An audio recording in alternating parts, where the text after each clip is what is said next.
Most people think millionaires are rare geniuses, lucky entrepreneurs, or people born into rich families.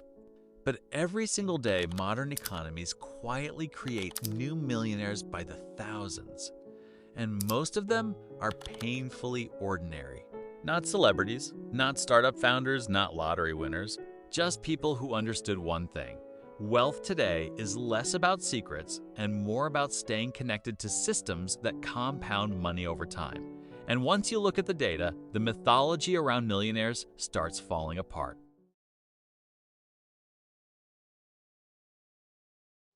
Right now, the United States has more millionaires than any other country on Earth. Nearly 24 million people with a net worth of at least $1 million. Americans alone make up close to 40% of the world's millionaires. At first, that sounds elite until you realize what millionaire actually means today. For many people, that net worth isn't stacks of cash sitting in a vault.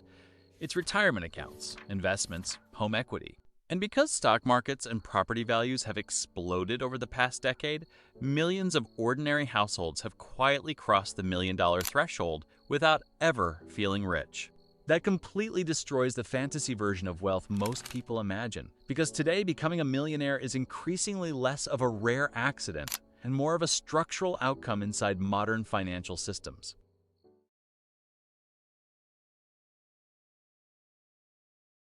There's an important distinction people miss. Being a millionaire is not the same thing as feeling wealthy. In surveys, Americans say they need around $5.3 million before they truly feel financially successful.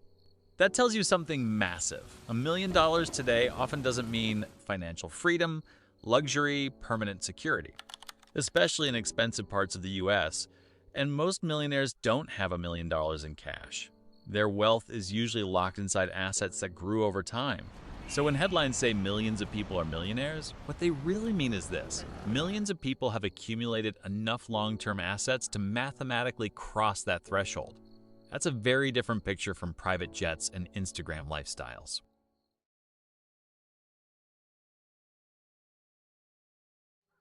Now here's where the popular narrative really starts breaking. People love the idea that millionaires mostly inherit wealth. But the data paints a much more boring and much more important story. Most millionaires aren't reckless risk takers. They're consistent.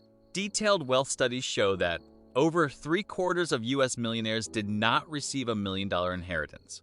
Around 94% live below their means. Roughly 80% consistently invest through retirement accounts like 401s.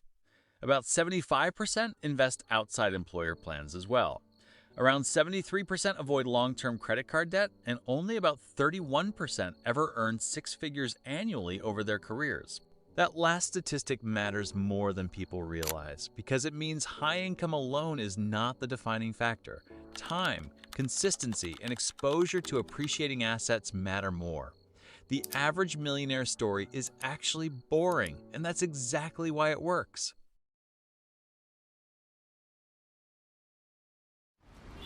Here's the structural truth most people underestimate. The biggest creator of millionaires today is not entrepreneurship. It's capital markets. In 2024 alone, the United States created more than 379,000 new millionaires, over 1,000 per day. That wasn't because everyone suddenly launched successful businesses. Major financial reports point instead to strong stock market performance, rising asset prices, and a stable US dollar.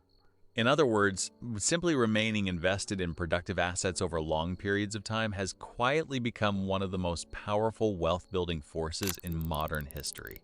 That's why compounding matters so much, because eventually, the market starts doing more work than you do. Once you zoom out, the pattern becomes obvious. Millionaires are usually produced through three major systems. A. Equity markets. Historically, stock markets have returned roughly 7 to 10% annually over long time horizons. That means people consistently buying into index funds and retirement accounts are slowly benefiting from compound growth year after year. B. Real estate. In many parts of the US, property values have outpaced inflation for decades, which means ordinary homeowners often accumulate enormous net worth simply by holding property long enough. C. Retirement infrastructure.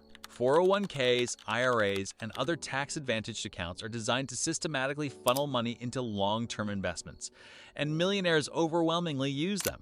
None of this is exciting. That's the point. Wealth at scale is usually built through long-term exposure, not constant financial adrenaline. When you put all the numbers together, a very different picture of wealth emerges. Millionaires are far more common than most people think. Most are built through consistency, not sudden luck. Markets and assets create more wealth than short-term hustle narratives. And $1 million today is increasingly a mathematical milestone, not a symbol of elite status. Which leads to an uncomfortable conclusion. The financial system itself is designed to reward patience. And most people lose not because compounding failed, but because they exited the process before compounding had enough time to work. Here's the real lesson hidden underneath all the statistics. Millionaires are not a mythical class of superhumans. Most are simply people who stayed connected to systems that multiply capital over time. They avoided destructive financial habits. They remained invested. They let markets compound. And they stayed in the game long enough for the math to eventually overpower their effort. That's why wealth creation often looks invisible while it's happening, because the process is slow right up until it suddenly isn't. And the tragedy is that most people quit years before the curve finally bends in their favor.